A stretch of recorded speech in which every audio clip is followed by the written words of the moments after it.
Bismillahirrahmanirrahim. Assalamualaikum warahmatullahi wabarakatuh.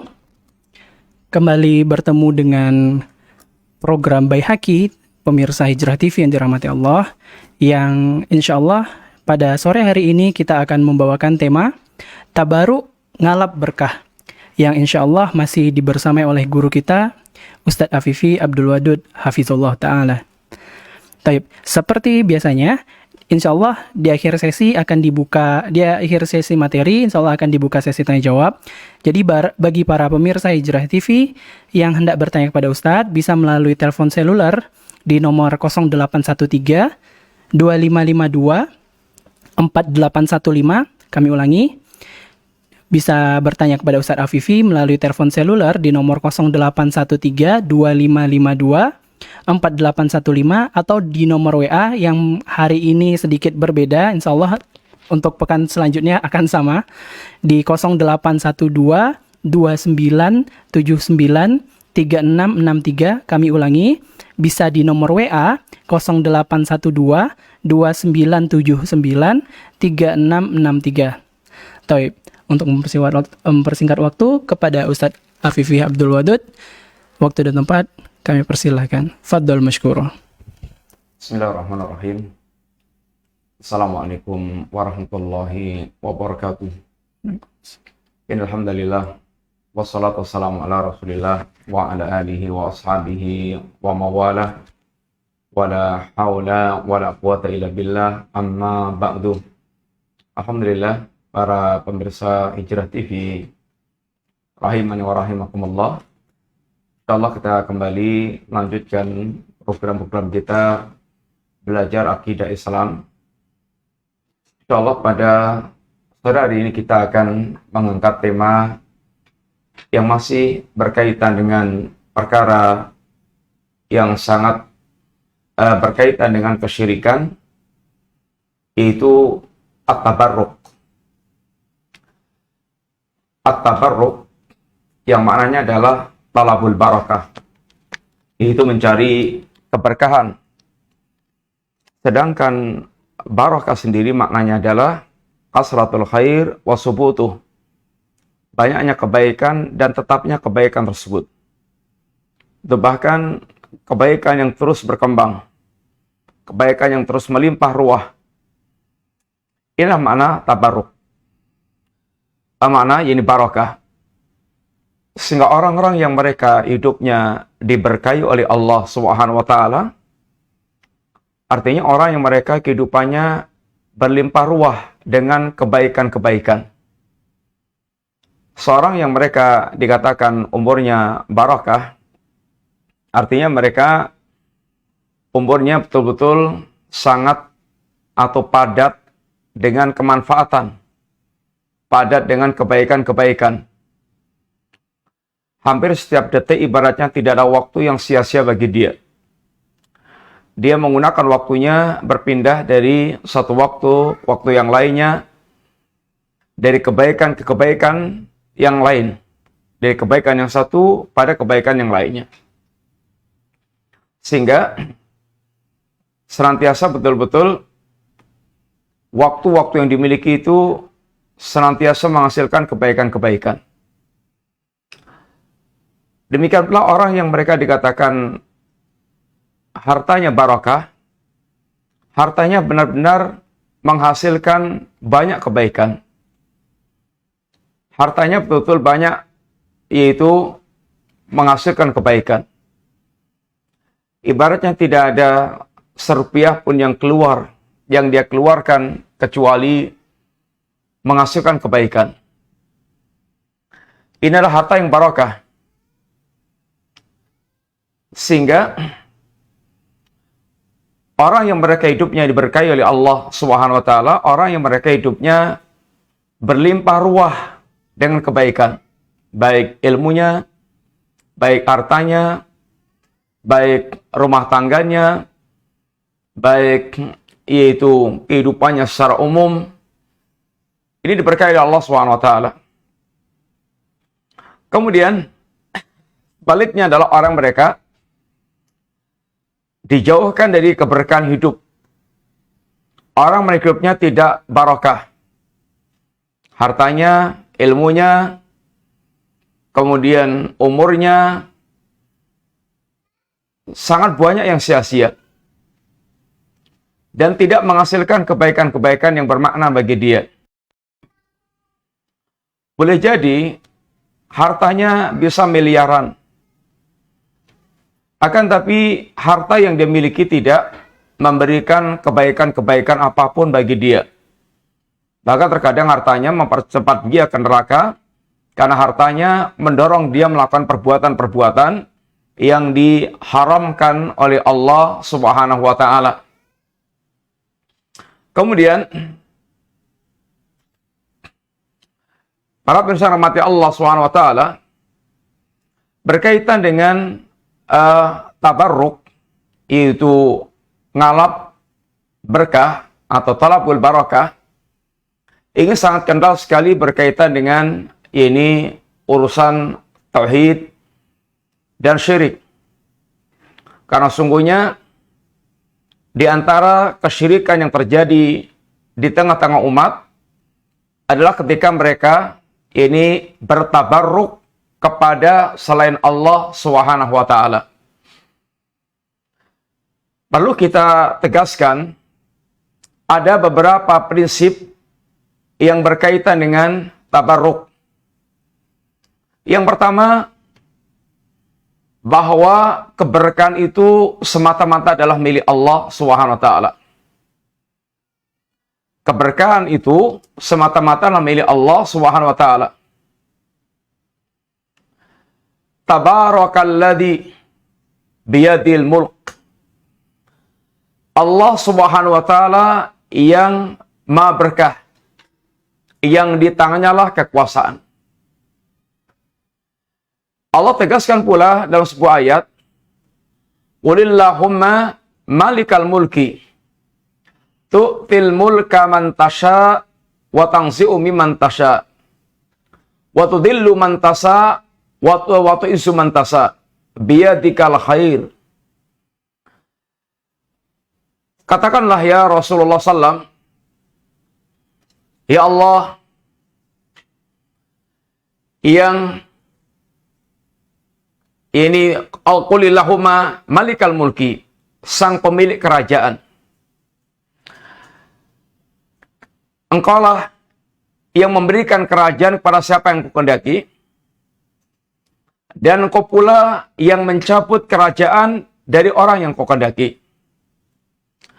Engkaulah yang memuliakan orang yang kukendaki, dan engkau pula yang menghinakan orang yang kau ini kendaki. Biyadikal ini khair. Di tanganmu lah segala kebaikan. Sehingga totalitas keberkahan adalah milik Allah Subhanahu wa Ta'ala. Sehingga orang-orang yang mereka ingin mencari keberkahan, hendaknya mereka mencari dari Allah. Mencari dari Allah Subhanahu wa Ta'ala. Apa yang Allah tunjukkan, apa-apa yang Allah tunjukkan yang akan mendatangkan keberkahan dari Allah Subhanahu wa Ta'ala. Kemudian, ini prinsip yang pertama. Prinsip yang kedua, bahwa ketika seorang dia ingin mencari keberkahan, maka yang harus dia pahami untuk menentukan perkara-perkara itu barokah, itu mesti dengan dalil. Mesti dengan dalil. Untuk mengatakan sesuatu itu barokah, mesti dengan dalil. Allah Subhanahu wa Ta'ala dan Rasulnya SAW banyak menjelaskan hal-hal yang Allah berkait. Baik yang berkaitan dengan waktu, tempat, perbuatan, atau sesuatu. Contoh diantaranya, waktu yang diberkahi oleh Allah Subhanahu wa Ta'ala dari setiap hari yang kita lalui, Allah Subhanahu wa taala sangat memberkahi sepertiga malam yang terakhir. Sepertiga malam yang terakhir, waktu yang Allah berkahi, yang saat itu yang zilu Rabbuna ila sama'i dunya. Allah Subhanahu wa taala turun ke langit dunia dan Allah mengatakan, barang siapa yang meminta kepadaku akan aku beri, barang siapa yang berdoa kepadaku akan aku ijabahi, barang siapa yang dia beristighfar akan aku ampunkan. Ini waktu yang sangat barakah. Sehingga di antara ciri ibadur Rahman adalah orang-orang mereka menghidupkan malam-malam mereka, khususnya adalah pada malam sepertiga malam yang terakhir. Dari satu pekan, hari Jumat adalah waktu yang Allah limpahkan keberkahan yang banyak. Dari Jumat. Hadis yang sekarang kita sedang berada di atas di dalamnya ini. Kemudian, dalam satu tahun, Allah SWT menjadikan bulan Ramadan adalah bulan yang Allah berkahi. Sehingga untuk mengatakan tentang waktu-waktu itu barakah, mesti dengan dalil. Kenapa kita mengatakan sepertiga malam yang terakhir adalah waktu yang barakah? Ada dalilnya. Kenapa kita mengatakan bahwa bulan Ramadan waktu yang sangat barakah? Ada dalilnya. Kenapa kita mengatakan bahwa hari Jumat adalah hari yang sangat barakah? Ada dalilnya. Ini karena Allah dan Rasulnya menjelaskan tentang ini waktu-waktu yang sangat barakah tersebut. Kemudian, contoh yang berkaitan dengan itu tempat. Makkah dan Madinah adalah tempat yang sangat barakah. Di antaranya bahwasanya salat di masjid, yakni Masjid Haram Makkah, lebih utama 100.000 kali, mi'atu alf, dibandingkan dengan salat di masjid yang lainnya. Ini menunjukkan sangat barakahnya, yakni Makkah. Di antaranya adalah Masjidil Haram. Kemudian Madinah, tempat yang diberkahi pula. Di antaranya Masjid Nabawi. Yang salat di Masjid Nabawi lebih utama 1000 kali lipat dibandingkan dengan masjid yang lainnya. Negeri Syam, negeri yang diberkahi oleh Allah Subhanahu wa taala. Yang ini semuanya adalah dijelaskan oleh Allah dengan dalil-dalil, dijelaskan Rasulullah SAW dengan dalil-dalil, bahwasanya tempat-tempat tersebut ini penuh dengan keberkahan. Demikian pula masjid, ada tempat yang barakah, yang orang bisa mendapatkan kebaikan yang sangat banyak dengan masjid-masjid yang dibangun di sekitar kaum muslimin. Ini tempat-tempat yang dikatakan barakah. Kemudian contoh yang berkaitan dengan ini benda-benda. Air Zam-Zam adalah air yang diberkahi oleh Allah Subhanahu wa taala. Kemudian juga beberapa yang disebutkan oleh Nabi, ini seperti diantaranya madu, kemudian habatus sauda. Ini semua ketika kita menyebutkan benda-benda tersebut, ada dalil yang disampaikan oleh Nabi Sallallahu Alaihi Wasallam. Demikian pula, yakni amalia-amalia yang diberkahi oleh Allah Ta'ala. Secara umum semua amalan ketaatan diberkahi oleh Allah Subhanahu wa Ta'ala. Untuk mengatakan bahwa sesuatu itu adalah barakah, mengandung keberkahan, maka wajib dia mendatangkan dalil. Berapa banyak di sekitar kita yang mengatakan bahwa sesuatu tempat tertentu waktu tertentu itu barokah, sangat berkah, tapi tanpa dalil. Sehingga hanya sekedar qala wakila, kata orang, gugon Tuhan, atau khurafat yang mereka yakini. Umpamanya mereka mengatakan bahwasanya malam Jumat Kliwon adalah waktu yang barokah. Mana dalilnya? Kemudian mengatakan kuburan para wali adalah tempat yang barokah. Mana dalilnya? Kemudian air tiban ada air barokah. Mana dalilnya? Sehingga banyak sekali orang-orang mereka itu berlomba-lomba untuk mendapatkan kebaikan berkaitan dengan waktu, tempat, benda tertentu. Tetapi tidak ada dalilnya. Tidak ada hujah, tidak ada alasan ini yang mendasarinya bahwa tempat perkara itu adalah barokah. Ini yang kedua, bahwasanya untuk menentukan sesuatu itu barokah mesti dengan dalil. Kemudian prinsip yang ketiga, ketika kita telah mengetahui bahwa perkara-perkara itu adalah barokah, mengandung kebaikan-kebaikan, mengandung ini keberkahan-keberkahan, maka berikutnya adalah tata cara kita untuk bertabarruk, tata cara kita untuk mendapatkan keberkahan dari sesuatu itu, mesti dengan dalil. Mesti dengan dalil pula. Tata caranya tabarruk, tata caranya ngalap berkah, mesti dengan dalil. Sehingga tidak hanya dengan asal-asalan, bukan hanya dengan perasaan, tetapi hendaknya betul-betul yaitu dengan dalil pula. Contoh diantaranya, ketika Allah Subhanahu wa Ta'ala mengatakan bahwasanya Al-Quran adalah kitab yang barokah, ada dalilnya, kitabun anzalnahu ilaika mubarakun, kitab yang kami turunkan kepada engkau itu ya Rasulullah, ada kitab yang barokah.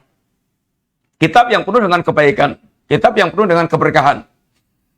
Kemudian, yang perlu kemudian dicermati adalah bagaimana cara mengambil barokahnya Al-Quran. Sebagian orang, ada yang mereka kemudian menjadikan Quran sebagai jimat, sehingga dicetak dengan model Quran Istanbul. Digembol kemana-mana, dibawa pergi kemana-mana, kemudian jadikan jimat intinya. Jadikan jimat. Ini tentu cara yang keliru. Tidak pernah ada para sahabat, Nabi dan para sahabat yang mengambil berkahnya Quran dengan cara seperti itu. Berkahnya Al-Quran itu dengan cara diantaranya dibaca. Yang huruf per hurufnya itu akan Allah berikan 10 kebaikan. Yang Nabi katakan, man qara'a harfan min kitabillah, falahu hasanatun, wal hasanatu bi asri amthaliha. La aqulu alif lam min harfun, wa lam harfun, wa mim harfun. Aku tidak mengatakan alif lam harfun, walakin alif harfun, lam harfun, mim harfun. Barang siapa membaca satu huruf dari ayat Al-Quran, baginya adalah kebaikan yang dilipatkan 10. Aku tidak mengatakan bahwa alif lam mim itulah satu huruf.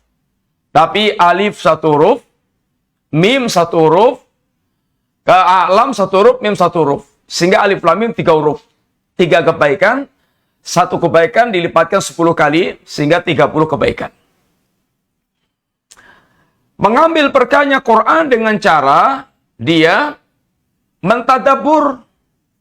Sehingga dikatakan Allah, lihat tabaru ayatihi. Lihat tabaru ayatihi. Agar Al-Quran itu ditadabur ayat-ayatnya. Difahami maknanya, direnungi kandungannya, kemudian dia bisa mengambil faidah-faidah dari setiap ayat yang dia baca. Ini adalah mengambil berkahnya Quran dengan cara dia tadabburi. Sehingga Al-Quran dengan begitu akan memberikan keberkahannya. Selain Allah akan berikan kebaikan-kebaikan yang sangat banyak, juga Allah pun akan menjadikan bacaan Quran akan menjadi syafaat bagi dia di hari kiamat kelak. Iqra'ul Qur'ana, bacalah Al-Quran, fa innahu ya'ti yaumal qiyamah syafi'an li ashabi. Bacalah Al-Quran, karena sungguhnya Al-Quran itu akan memberikan syafaat dari kiamat kelak bagi sahabat Quran. Orang yang mereka betul-betul dekat dengan Quran, yang suka membaca Al-Quran, dia dekat dengan Al-Quran, dia mentadaburi Al-Quranul Karim. Ini adalah diantaranya, yaitu cara mengambil keberkahan Al-Quranul Karim. Atau dengan yang Allah katakan, yaitu betul-betul Al-Quran jadikan obat. Obat untuk mengobati penyakit-penyakit yang melanda dia. Penyakit syahwat, penyakit syubhat. Karena Allah katakan, wa nunazzilu minal Qur'an ma huwa syifaa'un. Dan kami turunkan Al-Quran itu, yang Al-Quran merupakan syifa, merupakan obat.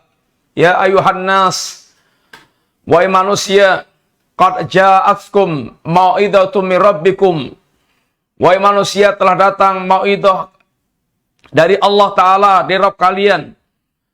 Yang diantaranya kata Allah adalah wasyifa'un lima fis sudur, yang menjadi obat bagi apa yang ada di dalam dada kalian. Sehingga ini cara mengambil barokahnya Quran. Sehingga tidak sembarangan di dalam mengambil barokahnya Al-Quran tersebut. Tidak dengan cara seperti yang dilakukan sebagian orang tadi. Dia jadikan sebagai jimat, dia cetak dengan cetakan yang sangat kecil. Ini cara-cara yang salah dalam mengambil ini keberkahan Al-Quranul Karim. Kemudian, ini para pemirsa kalian, beberapa prinsip penting yang berkaitan masalah tabaruk. Yaitu, pertama, kita harus yakin, seyakin-yakinnya, bahwa keberkahan itu totalitas adalah milik Allah Ta'ala. Innal barakata lillah. Ditegaskan, bahwa sesungguhnya barakah itu hanya milik Allah Subhanahu wa Ta'ala. Sehingga mencari barakah dari selain yang Allah tunjukkan, maka kita akan kecelik, kita akan tidak akan mendapatkan keberkahan apa yang kita harapkan tersebut. Keberkahan itu dicari dari Allah Subhanahu wa Ta'ala. Yang kedua, untuk menentukan perkara itu barakah mesti harus dengan dalil. Nggak bisa sembarangan. Dan nggak boleh sembarangan.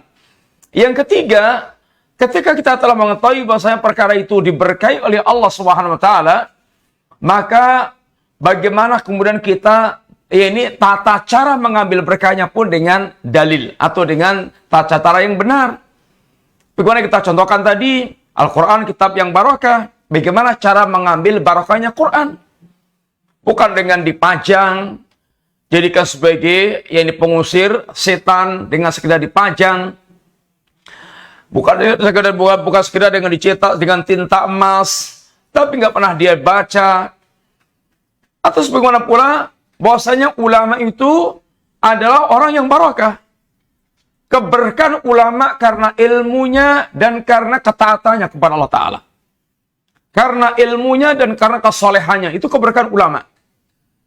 Cara mencari berkahnya ulama mesti dengan cara yang benar.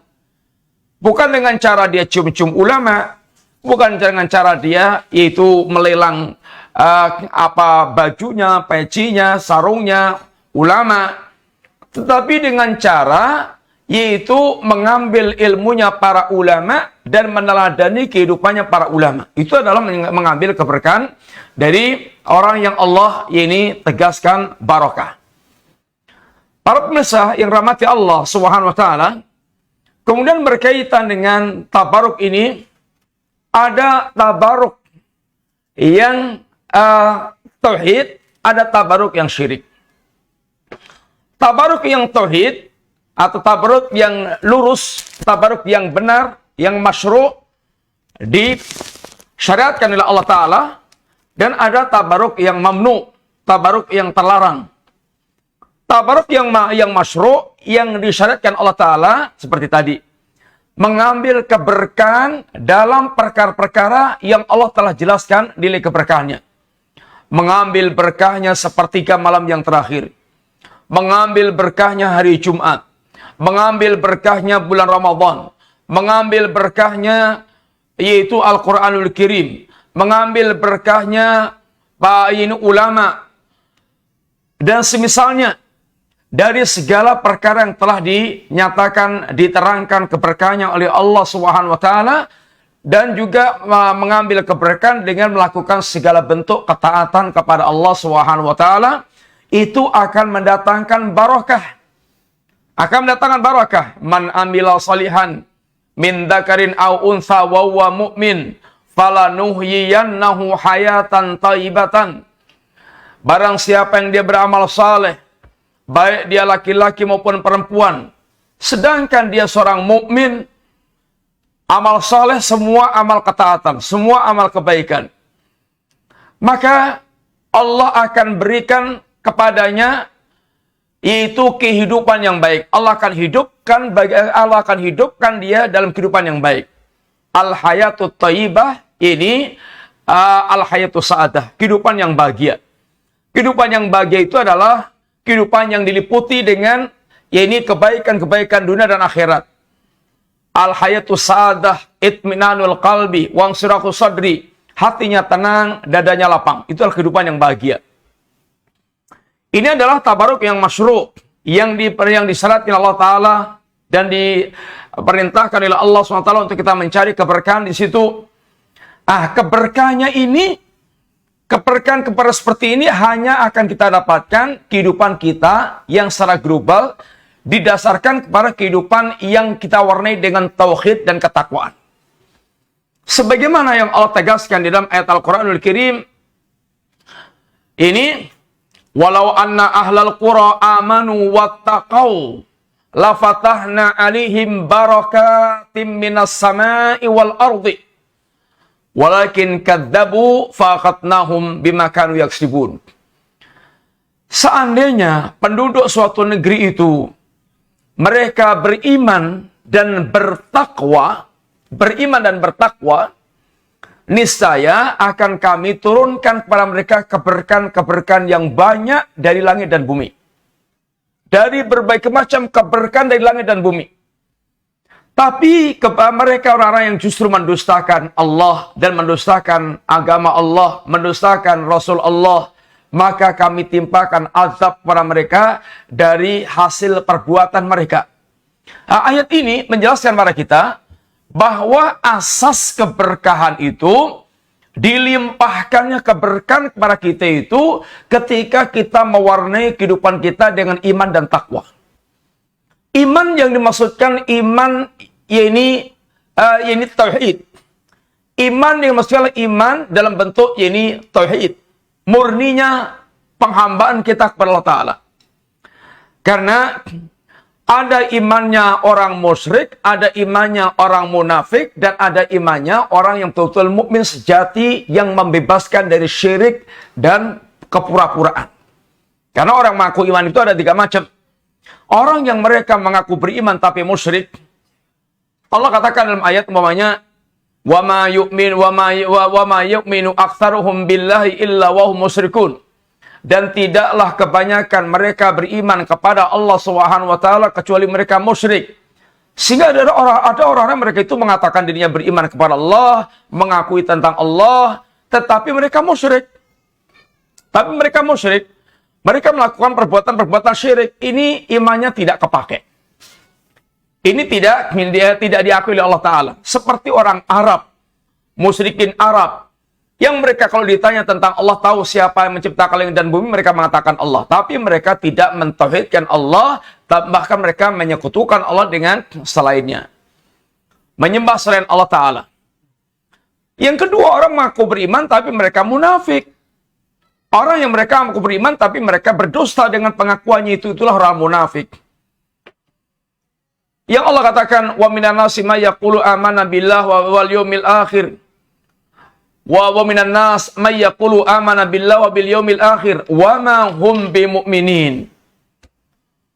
Sebagian orang ada mengatakan kami beriman kepada Allah dan beriman kepada yaumul akhir, tapi sesungguhnya mereka bukanlah orang-orang yang beriman.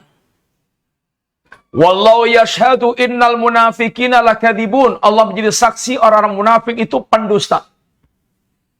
Ini adalah orang yang mereka mengaku beriman tapi penuh dengan kepura-puraan. Penuh dengan kepura-puraan. Yang Allah inginkan adalah muslim yang tidak mukmin, yang tidak musyrik dan tidak munafik. Alladzina amanu walam yalbisu imanahum bidzulmin ulaika lahumul amnu wa hum muhtadun. Orang-orang yang beriman yang tidak mencampur adukkan iman mereka dengan kezaliman, bagi mereka adalah keamanan dan petunjuk. Orang yang beriman tidak mencampurkan iman mereka dengan kezaliman, yaitu syirik. Sehingga yang menginginkan Allah ini iman yang tidak kecampur syirik. Kemudian dengan demikian pula iman yang tidak penuh dengan kepura-puraan, tapi iman yang tidak ada iman yang mantap, yang tidak ada keraguannya, iman yang betul-betul sejati. Yang Allah katakan, innamal mu'minuna alladzina amanu billahi wa rasulihi tsumma lam yartabu wa jahadu bi amwalihim wa anfusihim fisabilillah ulaika humus shadiqun. Ulaika humus shadiqun. Mereka itulah orang-orang yang jujur dengan pengakuan imannya, itu jujur benar. Ini mukmin yang akan mendatangkan keberkahan. Yang mukmin yang tidak musyrik, mukmin yang tidak munafik, mukmin yang betul-betul shadiq. Orang yang mereka betul-betul beriman kepada Allah dan mereka bertakwa, menghiasi kehidupannya dengan ketakwaan-ketakwaan, dengan penampilan-penampilan zahir yang menunjukkan ketakwaan kepada Allah Subhanahu wa taala. Di antaranya perkataan Ali pernah menjelaskan tentang orang yang mereka alamat memiliki ketakwaan. Di antaranya orang yang bertakwa itu, kata beliau, al-khaufu minal jalil. Orang yang mereka ada rasa takut kepada Allah Ta'ala. Rasa takut yang akan menghalangi dia dari perbuatan maksiat. Seperti yang Nabi doa kepada Allah, minta kepada Allah Ta'ala, Allahumma inni as'aluka khasyataka ma tahulu bihi bainana wa baina maksiatik. Ya Allah, aku minta kepada Engkau rasa takut yang bisa menghalangi antara aku dengan bermaksiat kepadamu. Ciri orang bertakwa itu ada khasyatullah. Ada rasa takutnya kepada Allah Subhanahu wa taala. Takut yang menghalangi dia untuk berbuat maksiat. Dan semakin tinggi tingkat ketakwaan seorang, semakin besar kadar rasa takutnya kepada Allah Ta'ala. Yang kedua, kata Ali bin Abi Thalib, wal amalu bitanzil.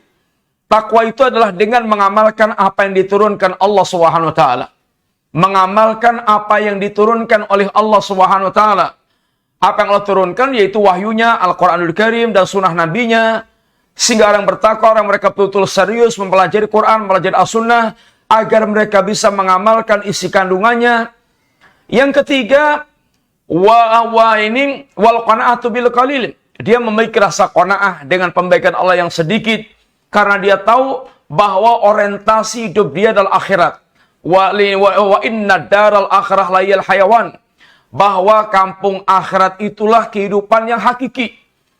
Yang dikejar itu adalah kehidupan kampung akhirat. Karena kampung akhirat khairun wa abqa. Wa innal akhirat ini, dan akhirat itu adalah khairun wa abqa. Kehidupan yang lebih baik segalanya dan lebih kekal. Adapun dunia, famataun qalilun, kehidupan yang sekedar sebuah kenikmatan yang sangat singkat sekali. Sehingga dia qanaah dengan pemberian Allah Ta'ala berkaitan urusan dunia. Yang penting bagaimana dia di dunia itu bisa menjadi hamba Allah yang paling maksimal ketakwaannya. Yang keempat, kata Ali bin Abi Thalib, orang yang bertakwa itu wal istidadu liyaumir rahil. Orang yang mereka betul-betul senantiasa mempersiapkan untuk hari perjalanan sangat panjang. Mempersiapkan diri untuk hari setelah kematiannya. Itu adalah hari yang sangat panjang. Yang butuh dia persiapkan dengan amal-amal saleh dan ketakwaan. Para pemirsa yang rahmati Allah SWT, kehidupan yang diwarnai dengan iman dan takwa inilah, ini pokok keberkahan. Sumber keberkahan. Dia akan mendapatkan keberkahan dari Allah SWT. Adapun tabaruk yang syirik, seperti tabaruk yang disebutkan oleh Allah SWT tentang tabaruknya orang-orang musyrikin, yang dia mencari keberkahan itu kepada selain Allah SWT. Mencari keberkahan kepada kuburan, kepada batu, kepada patung, kepada pohon. Dia cari ke situ. Ini ada tradisinya orang-orang musyrikin. Yang mereka mencari keberkahan kepada benda-benda tersebut. Bukan kepada Allah dan ketaatan kepada Allah Ta'ala. Maka para ulama bawakan ketika membahas tentang masalah tabaruk ini adalah ayat yang kita suruh perhatikan tentang Lata, Uzza, Manat. Lata, Uzza, Manat. Apa yang menjadikan mereka menyembah Lata, Uzza, dan Manat itu dan beralih mereka sembah dalam rangka tabarruk, mencari keberkahan, kebaikan yang banyak dari mereka. Maka Allah katakan, afara'aitumul Lata wal Uzza wa Manata tsalitsatal ukhra.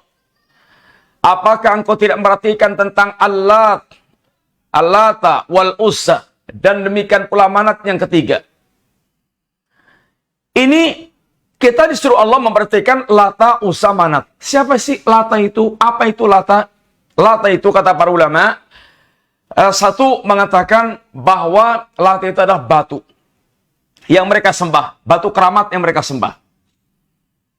Kalau zaman jahiliyah, orang-orang musyrikin zaman dulu menyembah batu yang mereka keramatkan, sekarang ternyata masih banyak orang mereka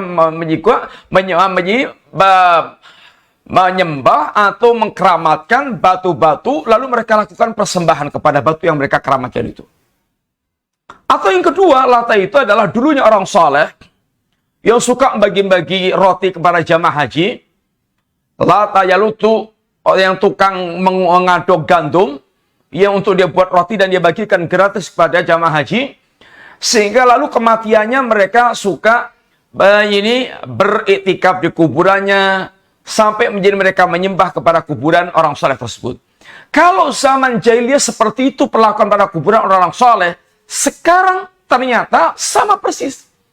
Berapa banyak orang mereka itu datang ke kuburan orang soleh, lalu mereka itu melakukan doa di situ, meminta, mengalami berkah, mengharapkan segala macam kebaikan dari kuburan orang soleh tersebut. Ini hakikat perbuatan orang-orang musyrikin, ini Quraisy yang diperangi Rasulullah Sallallahu Alaihi Wasallam. Itu Lata. Kemudian Uzza. Uzza itu bentuknya pohon yang dikeramatkan. Yang pada waktu Fathul Mekah, Nabi memerintahkan kepada Khalid bin Walid untuk menghancurkan Uzza. Ternyata Uzza ini pohon yang kemudian di situ bercokol setan perempuan. Ini yang suka kemudian menggarap manusia. Kalau dulu ada orang mereka mengkeramatkan pohon yang dikeramatkan, sekarang banyak juga pohon yang dikeramatkan. Antum pergi kalau ke Wonosari, kalau ke Jogja itu ada Wonosari. Banyak pohon gede-gede yang dikeramatkan orang. Gunung Kidul. Atau juga ada pohon-pohon beringin yang dikeramatkan orang. Dia yakini kalau bisa melewati pohon ini, dia akan mendapatkan perjodohan, gampang jodohnya, dan seterusnya. Pohon-pohon yang dikeramatkan, yang ada nilai-nilai keberkahannya, kalau dia bisa melewatinya, dia akan bisa mendapatkan ini dan itu. Ini sama persis dengan orang-orang jahiliyah dulu, yaitu mengambil keberkahan dari sebuah pohon. Kemudian Manat adalah berhala. Berhala yang mereka sembah. Berhala yang mereka ini agungkan. Ini adalah apa yang Allah tunjukkan. Orang-orang musyrikin dulu, mereka menyembah itu semuanya dalam rangka mendapatkan keberkahan. Dan bukan karena keyakinan mereka Lata, Uzza, Manat itu yang mereka yakini seperti Allah Ta'ala yang menurunkan air hujan, yang menghidupkan, yang mematikan. Enggak. Ini keyakinan mereka tahu. Mereka adalah ini kembalinya kepada Allah Ta'ala.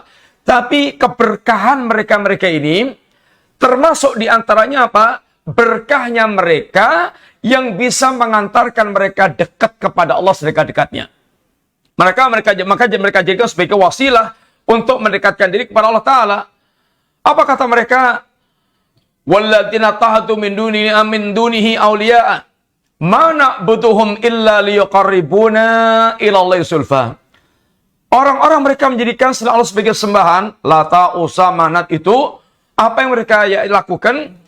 Tidaklah kami melakukan persembahan kepada Lata, Uzza, Manat dan semisalnya itu kecuali semata-mata dalam rangka mendekatkan kami kepada Allah sedekat-dekatnya. Mendekatkan kami kepada Allah sedekat-dekatnya. Itulah hakikat apa yang mereka lakukan. Bertabaruk. Satu riwayat lagi yang dibawakan dalam perkara tabaruk syirik ini adalah kisah Abi Waqid Al-Laythi yang belum menceritakan tentang dirinya. Kharajna ma'a Rasulillah sallallahu ila Hunain wa nahnu hudatsau ahdin bi kufrin. Kami, kata Abi Waqid Al-Laythi, kami pernah diajak keluar Nabi ke lembah Hunain itu untuk memerangi suku Hawasin.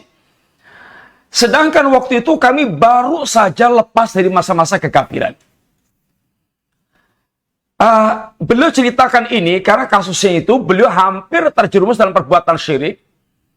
Dan beliau memungkapkan alasan, kami itu baru lepas dari masa kesyirikan, dari masa kekafiran. Ini menunjukkan bahwa terkadang seorang sudah masuk Islam, tetapi masa lalunya itu sangat berdampak. Dan ini perlu pembersihan.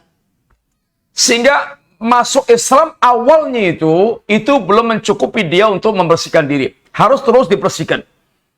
Karena dia masih banyak sisa-sisa yang masih menempel dia ketika dia sudah masuk Islam di awalnya itu. Tapi belum mengenal secara mendalam. Maka dia katakan waktu itu kami baru saja lepas dari masa-masa kekafiran.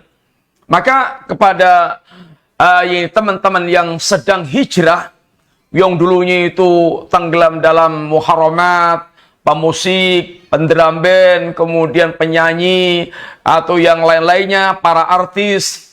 Lalu mereka kemudian ada kesadaran, kemudian hijrah kepada sunnah. Ini hendaknya sabar dulu, belajar dulu baik-baik.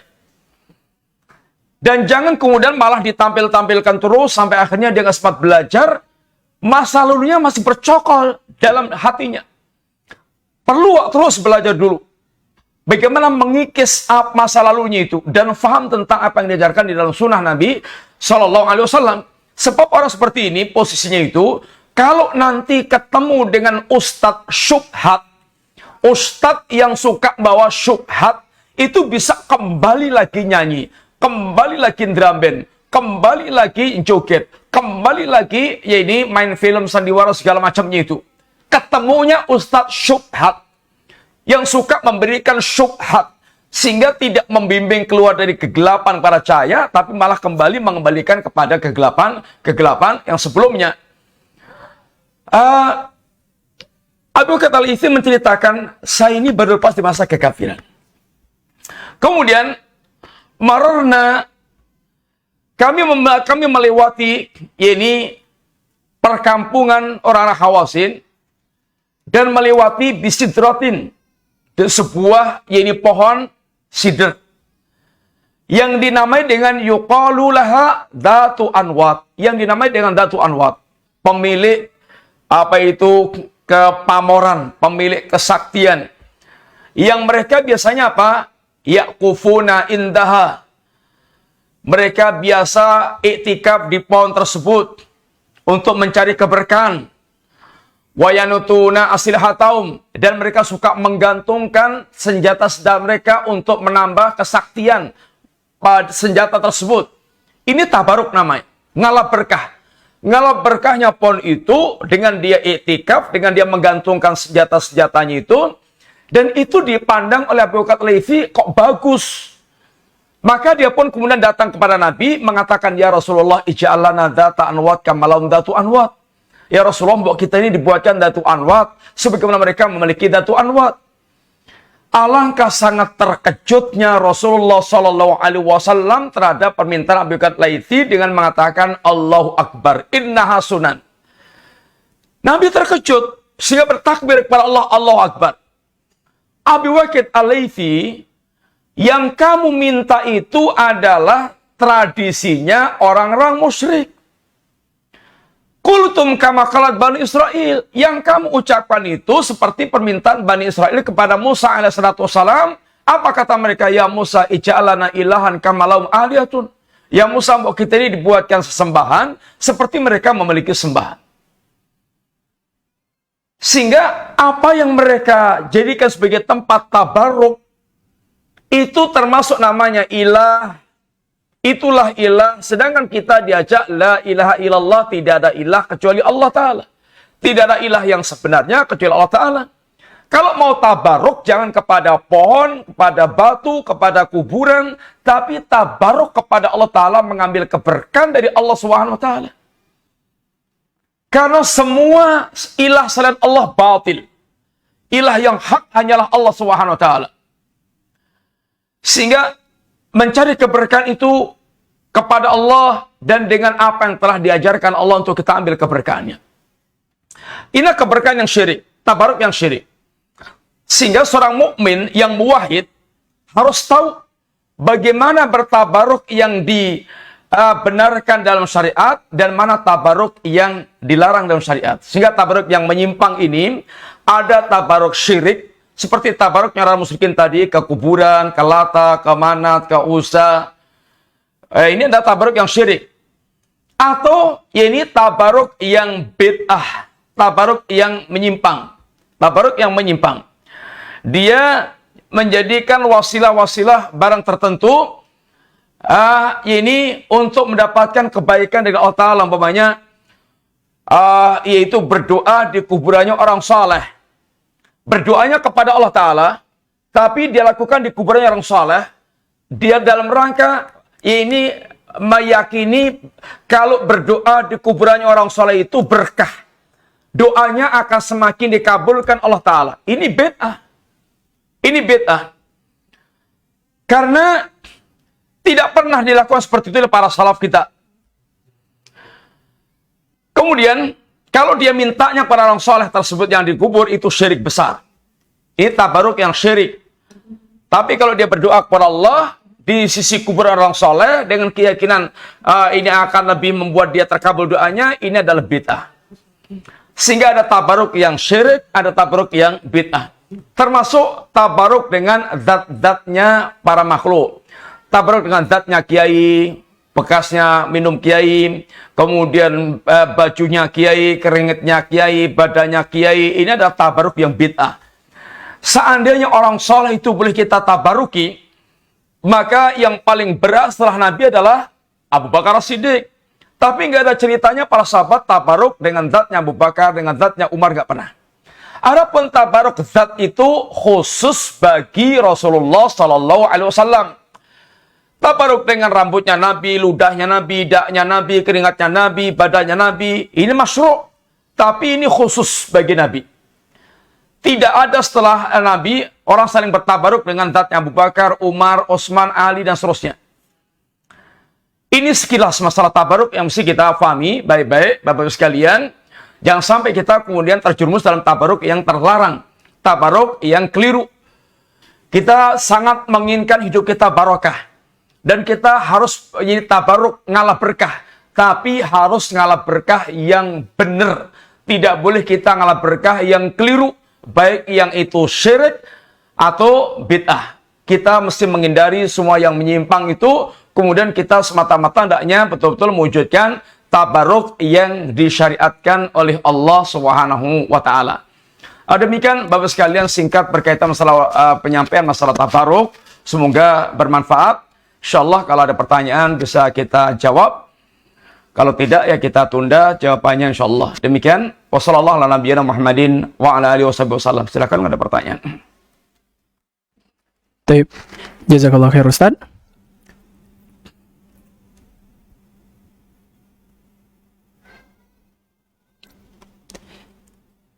Baik, bismillah. Assalamualaikum. Waalaikumsalam warahmatullahi wabarakatuh. Ustadz, izin bertanya, apa yang zikir secara berjamaah setelah sholat dan yang mengusap dan mencium tempat sholat itu termasuk tabaruk, Ustadz? Mohon penjelasannya, jazakallah. Ya, bismillahirrahmanirrahim. Ya namanya tabaruk, dia berusaha untuk ngalap berkah dengan cara berzikir berjamaah, dengan cara yaitu mencium bekas tempat sholat. Ini adalah tabaruk. Tapi ini tabaruk yang tidak diajarkan oleh Nabi, tidak dicontohkan oleh Nabi dan para sahabat Nabi radhiyallahu anhum jami'an. Nabi dan para sahabat juga salat, tapi tidak kemudian mencium bekas salat. Nabi dan para sahabat mereka juga salat, tapi setelah salat mereka berzikir, tapi tidak dengan cara berjamaah berzikirnya tersebut. Maka apa yang dilakukan ini juga namanya tabaruk, tapi tabaruk yang tidak dicontohkan Nabi Shallallahu Alaihi Wasallam. Wallahu ta'ala a'lam bisawab.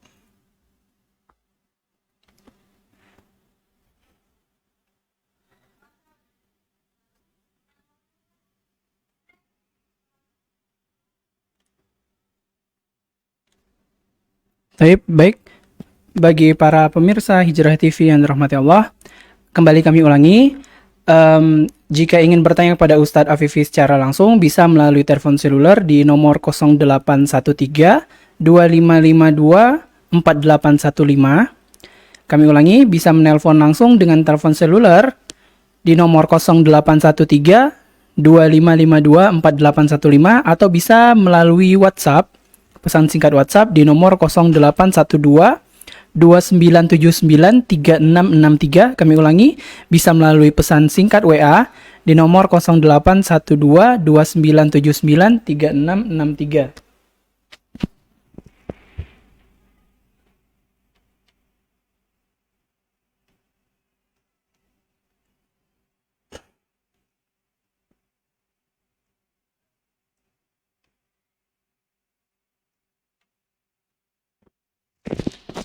Bismillah. Ada pertanyaan Ustadz? Ustadz izin bertanya, kalau ngalap berkah dari kain kiswah Ka'bah itu apakah dibenarkan Ustadz? Ya, bismillahirrahmanirrahim. Demikian juga ini ngalap berkah dengan kain kiswah Ka'bah ini tidak dibenarkan. Apalagi sampai gunting kain kiswah Ka'bah.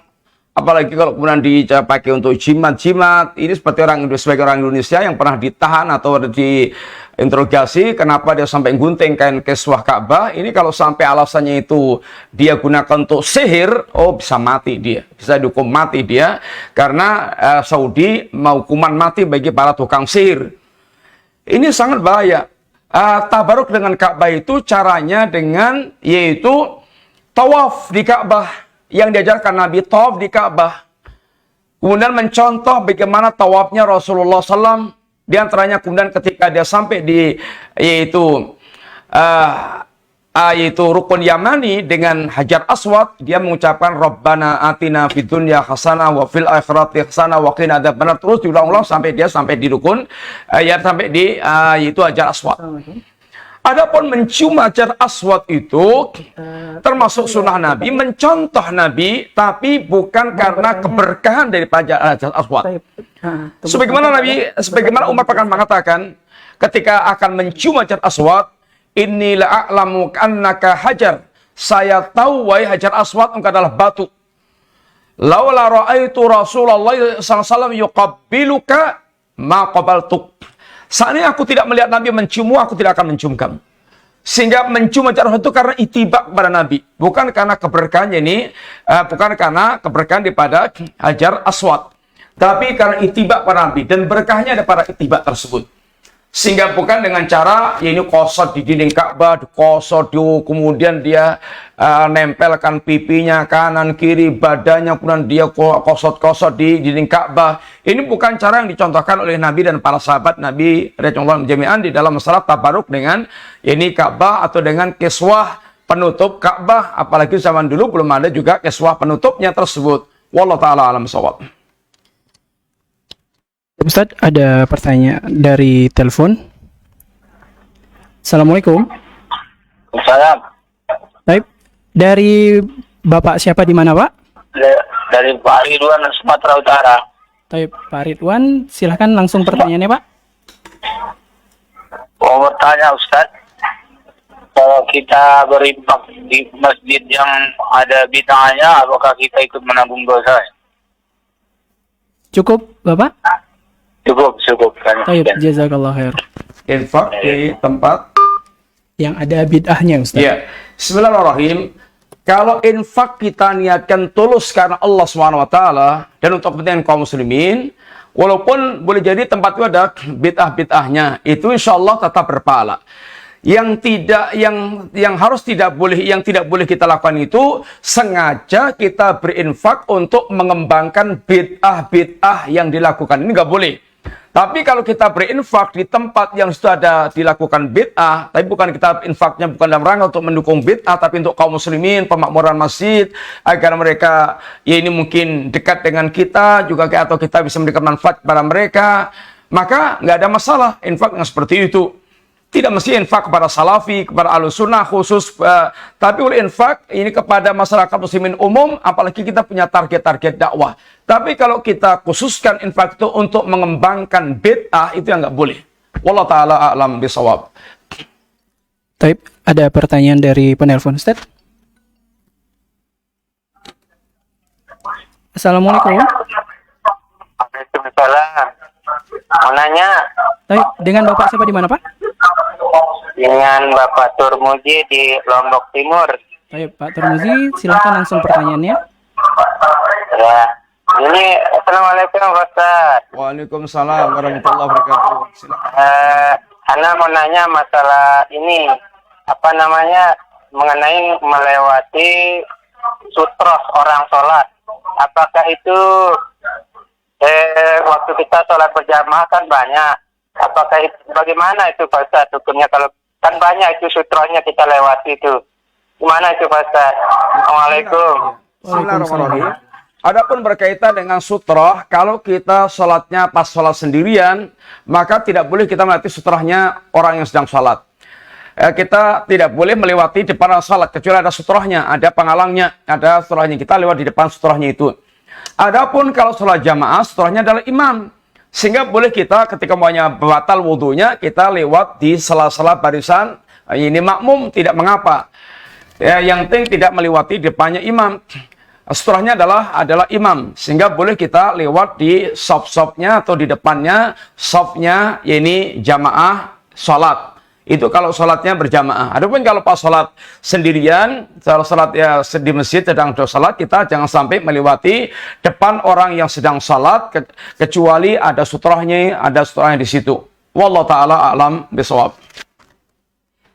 Taib, pertanyaan selanjutnya Ustaz. Bismillah, afwan Ustaz. Bagaimana hukumnya mencium Al-Quran setelah membacanya?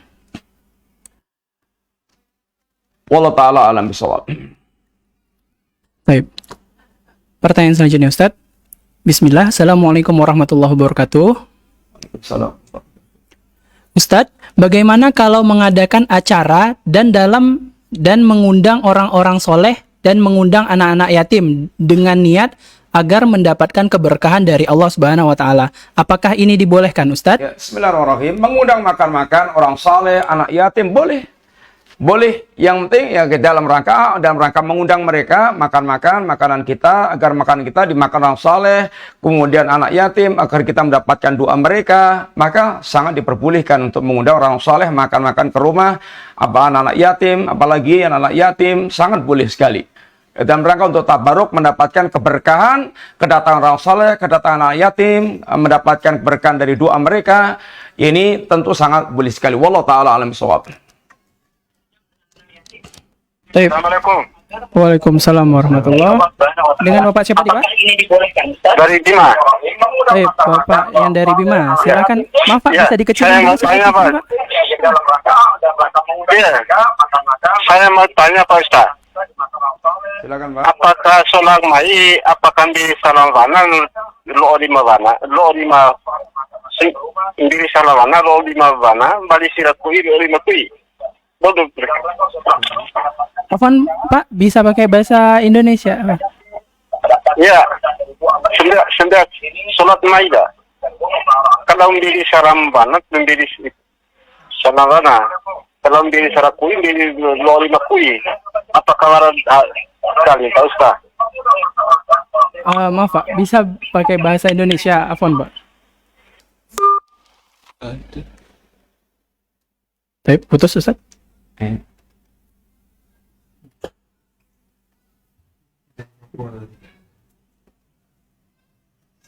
Baik, ada pertanyaan dari Thalabul Ilmi kita Ustaz.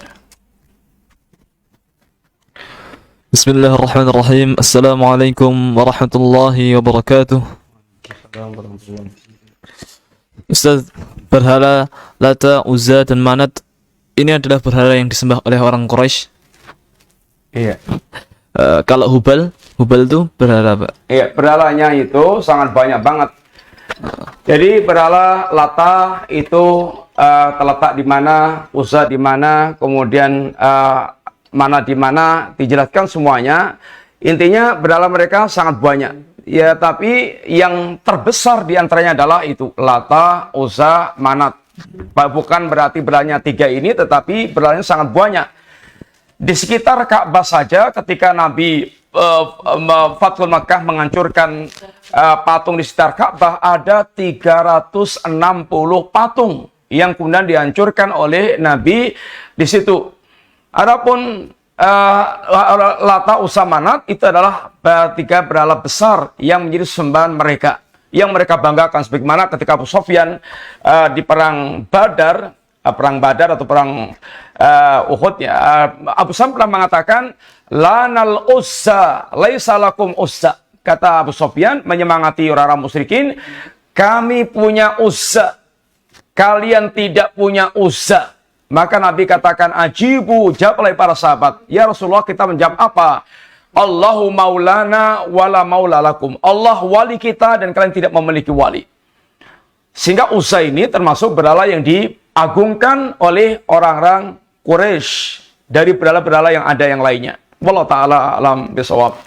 Kalau itu berhala Hubal itu berhala apa? Hubal juga berhala sembahan, tapi persisnya, keterangan persisnya tentang Hubal saya kurang tahu persis. Termasuk berhala Quraisy. Iya, terlalu berhala yang mereka sembah. Iya. Syukran, jazakumullahu khairan katsira. Ustaz, ada pertanyaan dari penelpon. Assalamualaikum. Assalamualaikum. Dengan siapa di mana Pak?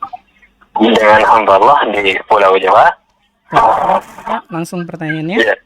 Ya, Ustaz, bukankah ada kisah yang menyebutkan bahwasanya ketika Nabi bekam lalu menyuruh membuang darahnya, kemudian kalau tidak salah ada yang meminumnya dan mengatakan bahwasanya darah tersebut akan kalau tidak salah menyelamatkan dari api neraka.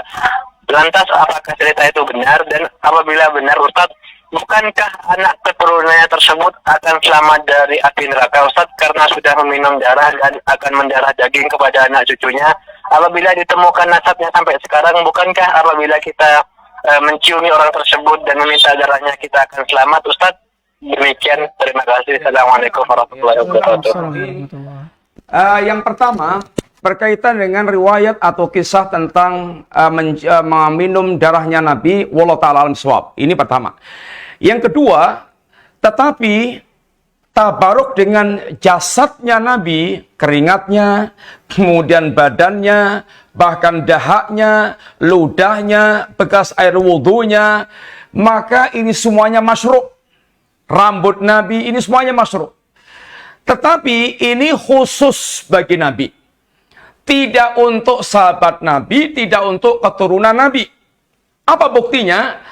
Buktinya setelah Rasulullah SAW wafat, tidak ada di antara para sahabat yang mereka tabaruk dengan Hasan, tabaruk dengan Husain. Kemudian mereka mengambil rambutnya, keringatnya, badannya. Demikian pula antar para sahabat Abu Bakar, Umar, dan seterusnya.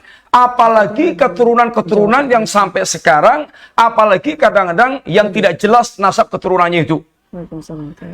Maka tabaruk badan ini sekali lagi khos, hanya khusus untuk Rasulullah Sallallahu Alaihi Wasallam, tidak untuk selain Nabi, baik itu sahabat atau yaitu keturunan Rasulullah Sallallahu Alaihi Wasallam. Wallahu ta'ala a'lam bisawab.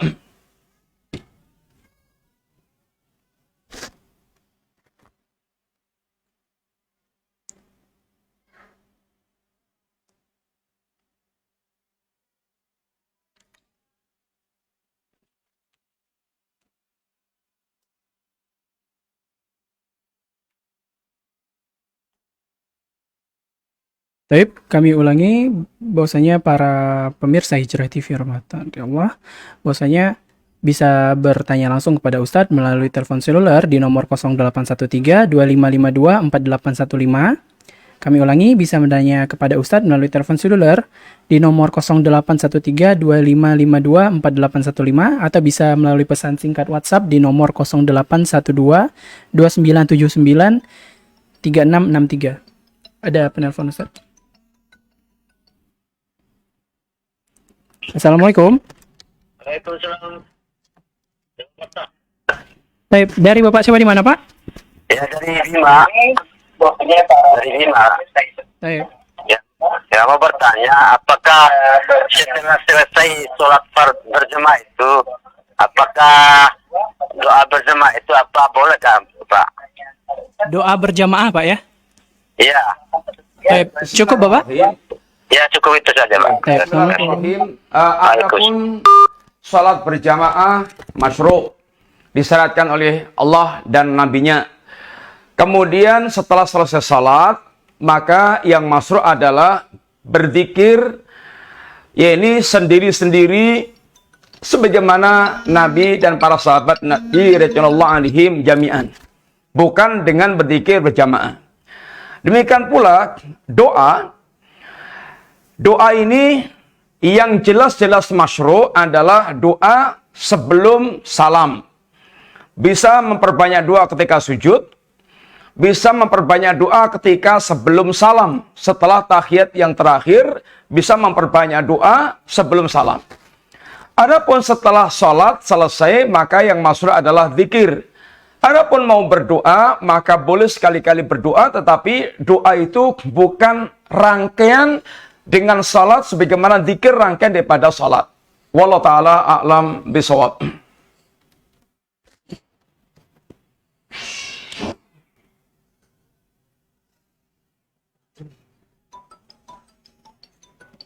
Tapi ada pertanyaan dari telepon. Assalamualaikum. Waalaikumsalam warahmatullahi wabarakatuh. Bisa nunggu gini, Pak? Sudah Bu, boleh. Dari Ibu siapa di mana, maaf? Di Perbaungan, Sumatera Utara. Ibu yang di Perbaungan, langsung pertanyaannya Bu, silahkan. Itu tapi Ustaznya masih menjawab. Bapak bisa menjawab apa? Oh, udah, ini sudah dalam posisi tidak menjawab Ibu, silahkan. Assalamualaikum Pak Ustaz. Waalaikumsalam warahmatullahi wabarakatuh.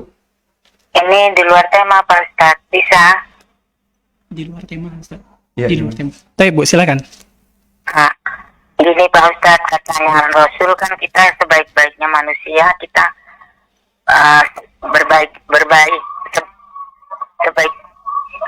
sebaik-baiknya kita manusia, baik sama tetangga. Iya kan? Iya, Bu. Halo Pak. Iya, Bu. Silakan. Ya, Bu. silakan. Sebaik-baiknya kita manusia kan berbaik sama tetangga, berbagi sama tetangga, ya kan? Iya. Tetapi kalau kayak aku ini, Pak, macam mana ya Pak? Kita sama tetangga dikucilkan karena kita memegang as-sunnah. Tapi kalau aku nganter makanan tetangga-tetangga itu dibuangin, jadi hukumnya macam mana ya Pak? Tayyib, intinya bermuamalah dengan tetangga hanya saja dikucilkan gitu Bu ya? Dibuangin asal aku nganter bermuamalah sama tetangga. Tapi kan aku nganter makanan sama masa-apa, entah puasa itu bagi-bagi kurma dibuangin sama orang itu, jadi macam mana? Apa aku harus masih terus apa enggak ya Pak ya? Tayyib, Gitu. cukup Ibu? Sambil itu, kita kalau dipitnah orang, kan semalam aku kan selama ini, kalau kadang zaman dulu aku 10 tahunan kan lalu, sebelum tahu sunnah, kalau dipitnah orang aku mengupat. Jadi kejadian apa yang aku minta sama Allah. Tapi katanya kan tidak boleh kita mengupat. Dan sekarang aku gini, kadang-kadang aku terbuka juga ini mulut, ngomong, udah nanti ku tuntut aja sama Allah di akhirat. Katanya nggak boleh ya Pak. Aku sering dipitnah orang. Terlalu banyak orang fitnah aku, Pak. Tayyib. Cukup Ibu? Gitu. Makasih ya Pak ya. Ya, Assalamualaikum. Waalaikumsalam warahmatullahi wabarakatuh. Jadi pertanyaan pertama itu Ustaz, beliau ini dikucilkan Iya. di tetangga. Setiap dia ngasih makanan itu ternyata dibuangin. Iya. Itu yang pertama. Yang kedua, dia ini sering difitnah, Ustadz. Dan ketika difitnah itu dulunya ibu ini sering mengumpat. Dan qadarullah masyafal, terjadi Ustadz umpatan yang dilakukan oleh ibu itu. Nah sekarang nih kadang dia masih difitnah, hanya saja dibilangnya, nanti aku minta aja sama Allah nanti di akhirat. Nah itu perkara seperti itu bagaimana Ustadz? Ya. Bismillahirrahmanirrahim. Semoga ibu senantiasa diberikan kesabaran oleh Allah Subhanahu wa taala dan senantiasa diperbaiki jalan kehidupannya oleh Allah taala. Yang pertama, ibu, kewajiban kita adalah berbuat baik kepada tetangga. Sebagaimana yang Nabi katakan, "Man kana yu'minu billahi wal yawmil akhir falyukrim dhaifah." Wal yukrim jarah. Barang siapa yang beriman kepada Allah dan yaumil akhir, maka hendaklah dia muliakan jarah tetangganya. Bahkan malaikat Jibril pernah senantiasa memberikan wasiat. Nabi katakan, la yazalu Jibril yusini. Jibril senantiasa terus-menerus memberikan wasiat kepadaku tentang tetangga. Sampai aku sangka tetangga itu akan mewarisi aku. Ini semuanya diantaranya wasiat berkaitan dengan bagaimana kita berbuat baik pada tetangga. Tetapi seandainya kita berbuat kepada tetangga itu kemudian kita dibalas dengan keburukan, kita ngasih makanan dibuang, kemudian kita ngasih salam nggak dijawab, atau kita ngasih muamalah yang baik kemudian disikapi buruk, maka hendaknya kita bersabar dan terus melakukan apa yang kira-kira terbaik bagi tetangga. Kalau dia kekurangan kita bisa tolong, dia butuh sesuatu bisa kita tolong. Ini adalah berbaik dengan tetangga. Dan bersabar atas keburukan tetangga. Pernah sahabat Nabi berbahaya ini tetangganya buruk sehingga selalu mengganggu dia sampai kemudian dia pun kemudian disuruh orang-orang untuk mengeluarkan barang-barang rumahnya itu untuk menunjukkan tentang buruknya tetangga itu sampai kemudian tetangga ini kemudian diprotes sama yang lainnya. Intinya tetaplah berbuat kepada tetangga, bersabar dengan berbagai macam keburukan-keburukannya. Kemudian kalau dulu kita pernah mengumpat tetangga, maka mudah-mudahan apa yang menjadi pelakuan buruk tetangga itu menjadi kafarah buat kita atau penggugur dosa buat kita. Kita banyak-banyak beristighfar kepada Allah dan kemudian muhasabah. Ini kita banyak muhasabah, kita beristighfar, banyak bertaubat kepada Allah dan kemudian kita minta maaf juga dengan tetangga yang pernah kita umpat. Kemudian kita bagaimana terus memperbaiki diri kita. Semoga dengan begitu Allah akan memperbaiki diri kita, memperbaiki tetangga kita dan kemudian bagaimana kita mudah-mudahan bisa kembali menjadi bertetangga yang baik. Jadi intinya ibu terus berbuat baik saja, kemudian bersabar atas segala fitnah-fitnah yang menimpa ibu dan doakan saja yang baik-baik kepada Allah SWT. Untuk orang yang memfitnah ini, semoga Allah bukakan hatinya dan dimaafkan tentang apa yang mereka lakukan kepada ibu. Yang penting ibu terus berbuat baik dan kemudian berdoa kepada Allah tentang kebaikan diri dan untuk orang lain. Wallahu ta'ala alam bisawab. Baik Ustadz, ada pertanyaan dari telepon. Assalamualaikum. Waalaikumsalam. Saya dari Bapak siapa di mana Pak? Ini saya Irwan Pak dari Aceh. Pak Irwan, silakan langsung pertanyaan. Ini saya mau tanya Pak sama Ustadz. Assalamualaikum Pak Ustadz. Waalaikumsalam warahmatullahi wabarakatuh. Ini saya mau tanya Pak Ustadz, ini tentang masalah sholat kita. Saya mau tanya gini, apakah sholat kita berjemaah ini apakah sah berselang-seling ataupun kosong di tengah Pak? Pak Ustadz, apakah itu sah apa bagaimana Pak Ustadz? Cuma itu aja Pak Ustadz. Sholat dengan sholat jamaah berjarak. Berjarak gitu Pak ya?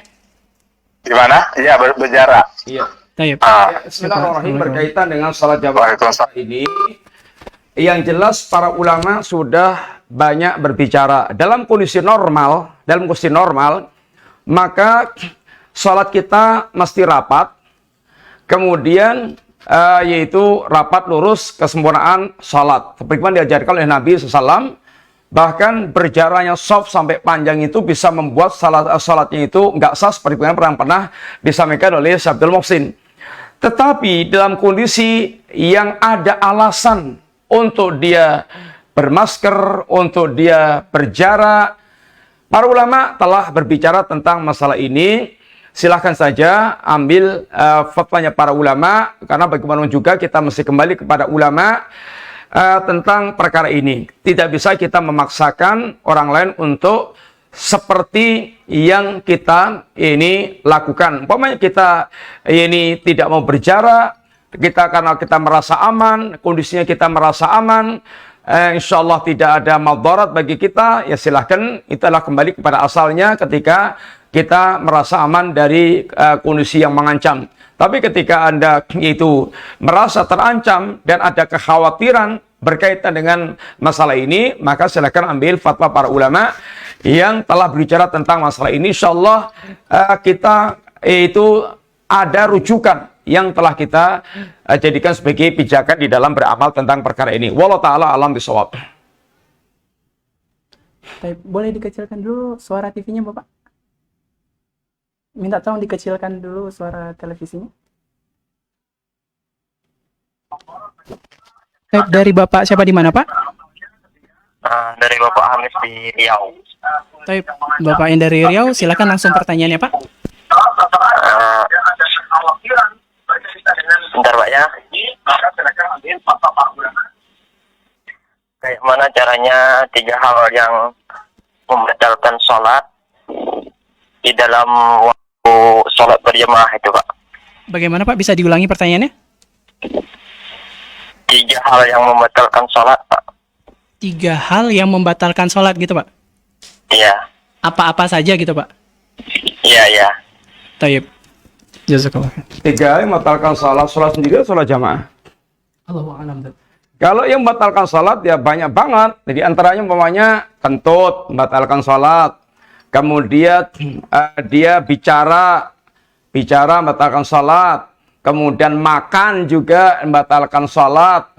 Umpamanya dia mau sholat makan daging, selilitan. Kemudian waktu sholat dagingnya segumpal itu dia kunyah-kunyah, dia telan.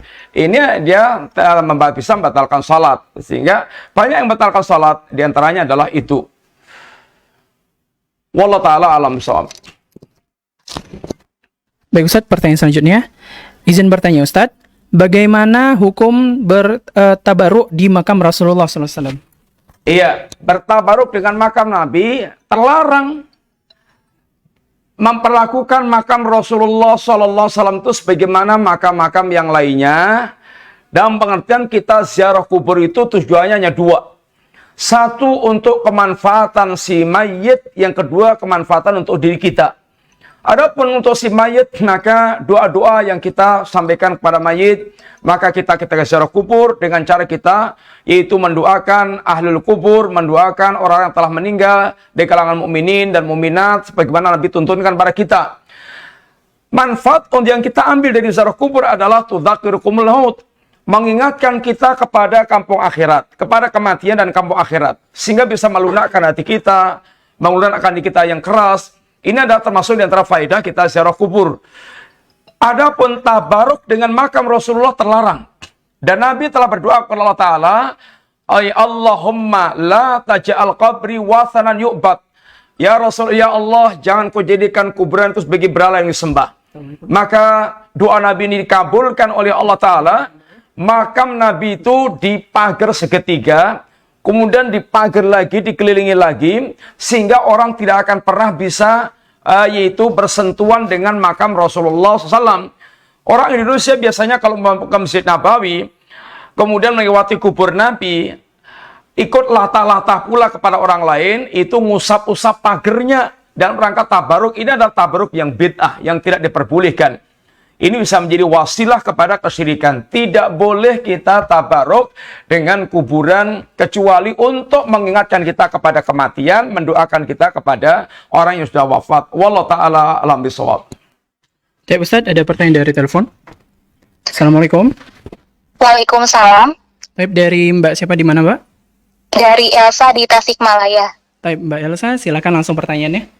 Iya, jadi ingin bertanya Ustadz, bagaimana hukumnya mencolatkan jenazah orang yang ketika hidupnya ditenggarai berakidah Qur'ani, seperti itu. Terima kasih, jazakallahu khair. Berakidah apa? Qur'ani. Iya, intinya orang yang wafat dalam kondisi memiliki penyimpangan akidah, penyimpangan pemikiran, selama dia itu masih muslim, belum divonis kafir, maka mesti kita tetap menyolatkan kepada jenazah yang walaupun dia punya penyimpangan-penyimpangan, tapi dia masih diakui sebagai muslim dan belum dianggap dia kafir yang keluar dari Islam. Kecuali kalau dia memiliki akidah yang sangat parah sekali. Akidahnya sudah betul-betul membuat dia secara zahir keluar dari Islam. Akidah seperti akidahnya orang Syiah yang sangat parah tentang akidah mereka tentang Al-Quran, tentang para sahabat Nabi, tentang yaitu Allah Subhanahu wa taala, tentang umatul mukminin, maka kepada mereka nggak perlu menyolatkan. Tapi kepada yang masih mereka itu status muslim, walaupun punya penyimpangan dalam berbagai macam pemikiran dan semisalnya, maka tetap berkewajiban muslimin menyolatkan jenazah yang masih muslim tersebut. Wallahu ta'ala alam bisawab. Adapun seorang tokoh, seorang tokoh di masyarakat, dia tidak menyolatkan seorang, itu bukan karena tidak boleh disolatkan. Tapi dalam rangka memberikan pelajaran, supaya orang mengambil pelajaran, jangan sampai nanti matinya tidak disolatkan si fulan yang tokoh itu. Ini pelajaran. Tapi yang lainnya tetap punya kewajiban untuk menyolatkan. Wallahu ta'ala alam bisawab. Tapi pertanyaan selanjutnya Ustaz. Assalamualaikum warahmatullahi wabarakatuh Ustaz. Assalamualaikum warahmatullahi wabarakatuh. Afwan Ustaz, izin bertanya, bagaimana cara mengurus jenazah bayi laki-laki atau perempuan? Apakah sama dengan mengurus jenazah orang dewasa Ustaz? Dan bagaimana hukum mengurus jenazah yang menaburkan serbuk-serbuk berwarna coklat dan kapas di atas kain kafan tersebut Ustaz? Ya, bismillahirrahmanirrahim. Intinya mengurus jenazah bayi laki-laki maupun perempuan sama perlakuannya dengan jenazah dewasa. Termasuk dari proses dimandikan, disolatkan, dimandikan, dikafani, disolatkan, kemudian dikuburkan. Ini semuanya sama dengan jenazah yang dewasa. Adapun menaburkan sesuatu di atas di atas kain kafan itu sesuai dengan kebutuhan. Artinya kalau nggak ada kebutuhan, nggak ada perlu ada taburan-taburan. Ada taburan-taburan, kalau ada kebutuhan khusus, mungkin bau segala macam, ditaburi sesuatu agar tidak nyengat baunya, ini adalah kebutuhan. Tapi asalnya tidak ada taburan-taburan. Wallahu ta'ala alam shawab. Ustaz, pertanyaan selanjutnya. Ustadz izin bertanya, bagaimana hukumnya sedekah kepada orang yang sudah tahu uangnya kira-kira untuk apa dan kemana Ustadz? Contohnya kita sedekah kepada lembaga-lembaga kafir. Kalau kita sedekah kepada lembaga kafir, kalau kita memberikan orang kafir secara umum boleh, karena dia butuh makan, dia mungkin punya kekurangan segala macam. Kalau kita sedekah kepada lembaga kafir, yang apalagi kita mengetahui lembaga ini kegiatannya adalah pemurtatan, pengkafiran, ya kita nggak boleh. Tidak boleh, karena dia akan dipakai untuk memurtadkan kaum muslimin atau untuk melakukan kegiatan-kegiatan pemurtatan. Tapi kalau sekedar kita berinfak, bersedekah, ngasih makan sama orang kafir yang memang butuh, dia kelaparan atau dia sakit atau dia kekurangan atau dia butuh bantuan, diperbolehkan. Tetapi kalau lembaga khusus orang-orang kafir yang mempunyai kegiatan yang sangat membahayakan Islam dan kaum muslimin, maka kita tidak diperbolehkan untuk berinfak ke situ. Wallahu ta'ala alam shawab. Tapi pertanyaan selanjutnya Ustadz. Bismillah. Ustadz, benarkah jika kita membacakan Al-Quran agar luka kita bisa sembuh? Bisakah Al-Quran menyembuhkan? Sebagaimana ayat yang terdapat dalam Al-Quran itu sendiri. Ya, bismillahirrahmanirrahim. Dalam Al-Quran ada namanya suratul ruqyah, yaitu surat Al-Fatihah. Surat Al-Fatihah bisa kita pakai untuk meruqyah penyakit yang menimpa kita. Sebagaimana sahabat ketika meruqyah orang yang kena sengatan kalajengking. Lalu dia ruqyah dengan surat Al-Fatihah. Dan Nabi kemudian menyetujui tentang apa yang dilakukan oleh para sahabat tersebut. Wallahu ta'ala alam bisawab. Taib. Bagi para pemirsa Hijrah TV yang rahmati Allah, dikarenakan waktu kita juga terbatas, jadi untuk pertanyaan, masuk pertanyaan baru kita stop dulu. Kita akan membacakan pertanyaan yang sudah ada di sini. Pertanyaan selanjutnya Ustadz. Assalamualaikum Ustadz. Waalaikumsalam warahmatullahi wabarakatuh. Ustadz, bagaimana hukumnya tahlilan bagi orang yang sudah meninggal dan membacakan Yasin selama 7 hari, Ustadz? Ya, bismillahirrahmanirrahim. Seandainya Rasulullah SAW itu tahlilan dan yasinan, maka silahkan lakukan, itu namanya ittiba. Kalau tetapi seandainya Nabi dan para sahabat dan para imam-imam yang 4 tidak melakukannya, maka alangkah sangat layaknya kita untuk tidak melakukan karena mereka tidak melakukan. Wallahu ta'ala alam shawab.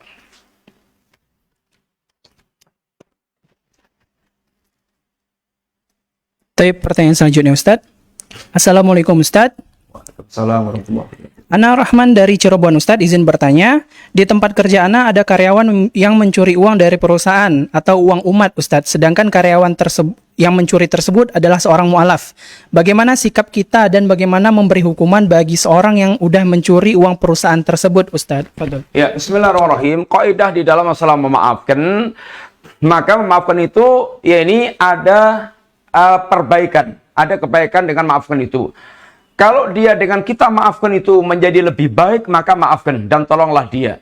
Kalau kita maafkan itu dia lebih buruk, maka jangan dimaafkan, kasih pelajaran yang berharga untuk dia.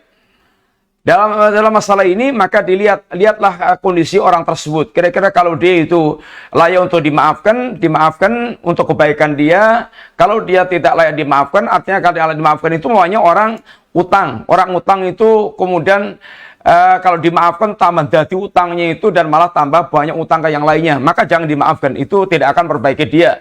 Kalau dimaafkan itu kasih pelajaran. Tapi kalau dia dimaafkan itu dia kemudian Masya Allah berubah lebih baik, maka silahkan dimaafkan, itu adalah perbaikan.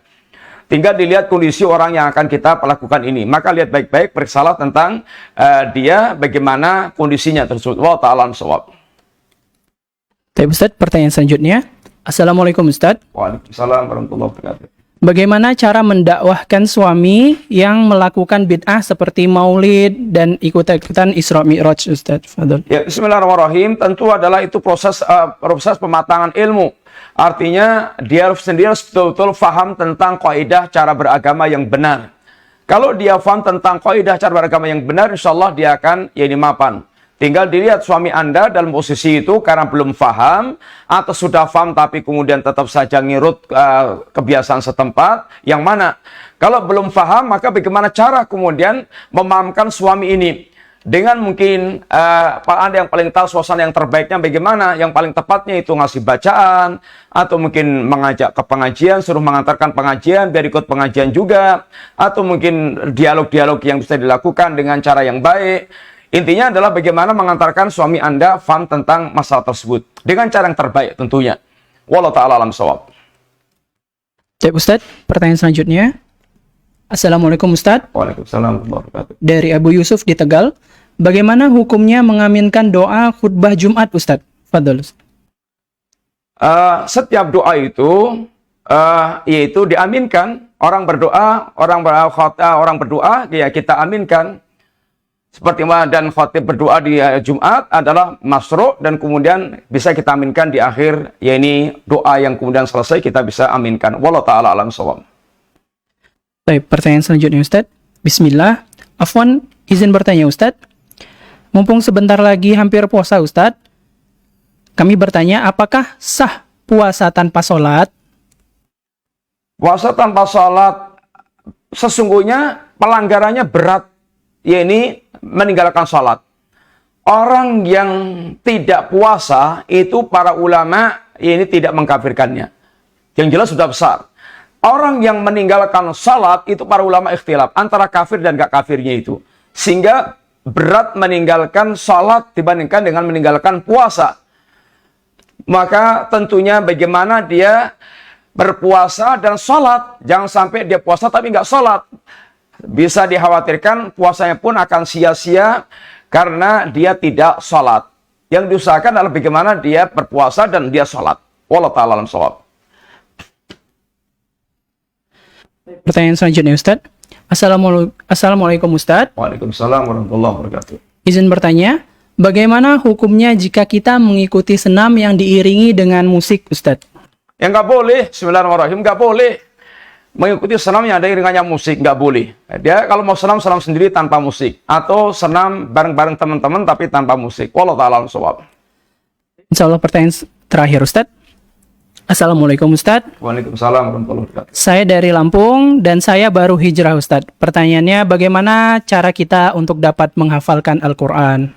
Ya, bismillahirrahmanirrahim. Semoga Allah SWT menetapkan hidayah Islam, hidayah sunnah, dan memberikan semangat untuk beragama dengan baik kepada kita semuanya, kepada Anda dan kita semuanya.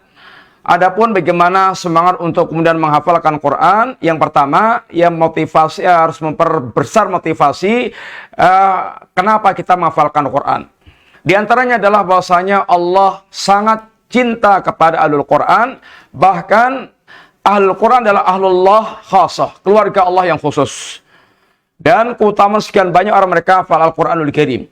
Yang kedua, hendaknya pemasang niat yang lurus dari awal, bahwa saya menghafalkan Quran dalam rangka untuk mendapatkan kemuliaan di sisi Allah dan di akhirat kelak. Dan jangan pernah punya niat menghafalkan Quran berkaitan dengan kedudukan duniawi. Apakah berkaitan masalah harta, kedudukan di mata manusia. Kemudian minta tolonglah kepada Allah untuk memudahkan kita dalam menghafalkan Quran, karena Allah adalah sumber segala-galanya. Tanpa pertolongan Allah kita tidak bisa melakukan apapun. Kemudian baru Anda berikhtiar bagaimana mencari waktu yang pas untuk menghafalkan Quran, apakah pagi, apakah malam, ataukah waktu yang sunyi, apakah apa, itu cari yang tepat buat Anda, yang paling gampang untuk menghafal Quran. Kemudian diantaranya pula, menghafalkan Quran itu, kata para ulama, ya ini kalau menghafalkan satu ayat bisa diulang 10 kali, atau sampai berapa puluh kali sampai hafal. Jangan pindah ke ayat berikutnya kecuali telah hafal pada ayat yang Anda hafalkan tadi.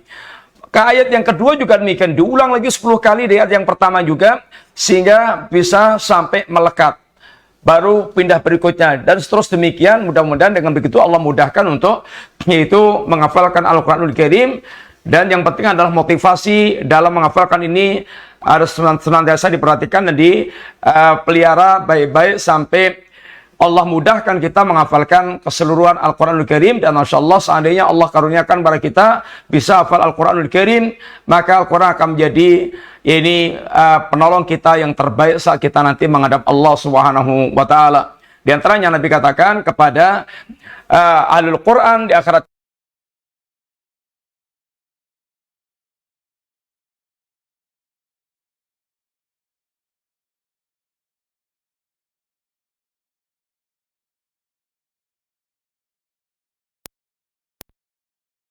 di dunia, sesungguhnya kedudukan Anda adalah pada akhir ayat yang Anda baca. Artinya penyakit banyak hafalannya, bacaan Qur'annya, semakin tinggi kedudukannya di sisi Allah SWT. Wallahu ta'ala alam bisawab. Dan yang penting lagi, menghafalkan Quran hendaknya punya target memahami isi kandungan Quran. Karena yang terpenting adalah itu. Al-Quran kita diturunkan Allah untuk menjadi kitab hidayah, bukan sekedar kitab bacaan. Tapi kitab hidayah kita fahami, kemudian kita amalkan, kita dakwahkan, kita bela, itu yang paling penting. Sehingga tidak masuk dalam kelompok orang mereka melakukan hajrul Quran yang dikeluhkan Nabi SAW. Rabbi inna qaumi ittakhadhu hadzal qur'ana mahjura. Ya Allah, kaumku telah menjadikan Quran ini sebagai barang yang dijauhi, yang dihajar, yang diboikot. Di antaranya mereka tidak mau mendengarkan, atau nggak mau membaca, atau nggak mau menjadikan Quran sebagai tidak mengamalkan Quran, tidak menjadikan Quran sebagai hukum dalam kehidupannya, tidak berupa dengan Quran. Ini adalah termasuk di antara hajrul Quran.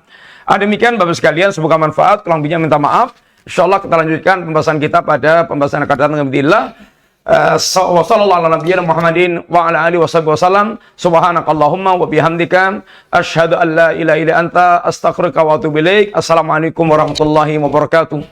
Waalaikumsalam warahmatullahi wabarakatuh. Jazakumullah khair kita ucapkan kepada Ustaz Afifi Abdul Wadud.